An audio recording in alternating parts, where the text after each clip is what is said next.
timnas Irak, yaitu mencapai 65.000 kursi teman-teman, dan itu akan menjadi tekanan yang besar juga untuk timnas Indonesia. Selain melawan timnas Irak yang rankingnya jauh di atas kita, kehadiran supporter yang akan memenuhi stadion dari timnas Irak ini akan menjadi tekanan yang berat juga untuk timnas Indonesia. Tapi tentunya, halo Sobat Bola Bocor, timnas Indonesia senior asuhan dari Sinteyong 2 hari lagi akan melanjutkan kampanyenya di kualifikasi Piala Dunia yang akan berhadapan dengan Irak di kandang Irak pastinya. Tentunya ini akan menjadi lawan yang sulit untuk timnas Indonesia.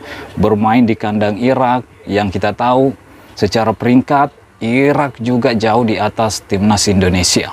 Irak berada di urutan ke-68 dan timnas Indonesia ada di urutan ke-145. Tapi tentunya kita udah melihat timnas Indonesia melawan tim peringkat nomor 1 dunia yaitu Argentina dan mampu memberikan perlawanan yang nyata untuk timnas Argentina. Jadi kita tidak boleh patah semangat sebelum bertanding. Itu yang harus ditanamkan oleh pemain-pemain timnas Indonesia menjelang menghadapi timnas Irak meskipun bermain di kandang Irak teman-teman. Karena kita udah punya pengalaman melawan Argentina, melawan Kuwait, melawan Jordania. Jadi itu adalah pengalaman yang sangat baik. Karena tim-tim Timur Tengah ini mungkin hampir-hampir mirip lah permainannya. Seperti Kuwait, Jordan, Palestina. Itu pengalaman timnas Indonesia jelang menghadapi timnas Irak. Nah, kira-kira di pertandingan ini Sinteyong akan menggunakan formasi apa? Dan siapa-siapa saja pemain yang akan diturunkan oleh Sinteyong di pertandingan melawan Irak nanti? Karena kita tahu sendiri, sebenarnya Sinteyong memanggil 27 pemain untuk dibawa ke Irak menghadapi timnas Irak. Tapi ada 2 pemain yang dicoret oleh Sinteyong, yaitu Yance Seyuri dan Andi Setio. Yance Seyuri tidak bisa ikut karena akan melangsungkan pernikahan, sementara Andi Setio dikabarkan mengalami cedera yang mengharuskan Sinteyong harus mencoret Andi Setio dan tidak dibawa ke Irak untuk menghadapi timnas Irak di pertandingan kualifikasi putaran kedua pada tanggal 16 nanti teman-teman. Nah, kalau menurut saya prediksi formasi yang akan diturunkan oleh Sinteyong kemungkinan besar akan menggunakan 3-5-2 teman-teman. Di posisi center back kemungkinan akan diisi oleh 3 orang ini teman-teman, yaitu Elkan Bagot, Jordi Amat, dan Rizky Ridho. Sementara di posisi back kiri dan back kanan kemungkinan besar akan diisi oleh Asnawi Mangku Alam dan Sain Patinama.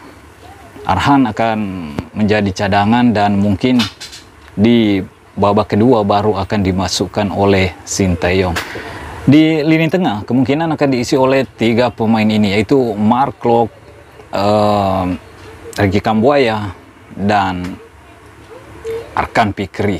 Kalau bukan Rahmat Irianto, ya mungkin itu yang akan mengisi posisi tengah dari Sinteyong teman-teman. Sementara di lini depan ya kemungkinan akan diisi oleh Dimas Derajat dan Ramadan Sananta. Mungkin Ropai Suturik akan berada di bangku cadangan di pertandingan ini untuk babak pertama. Kita lihat aja nanti.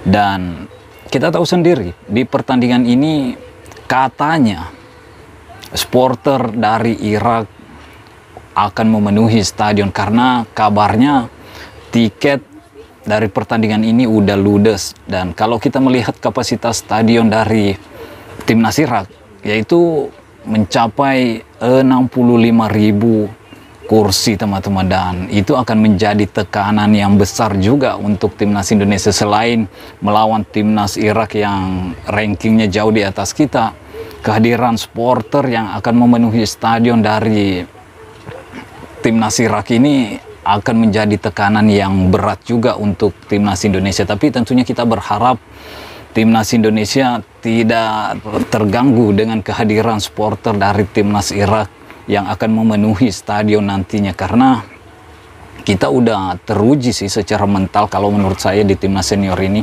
Kita udah menghadapi timnas Argentina, meskipun itu kita bertanding di kandang.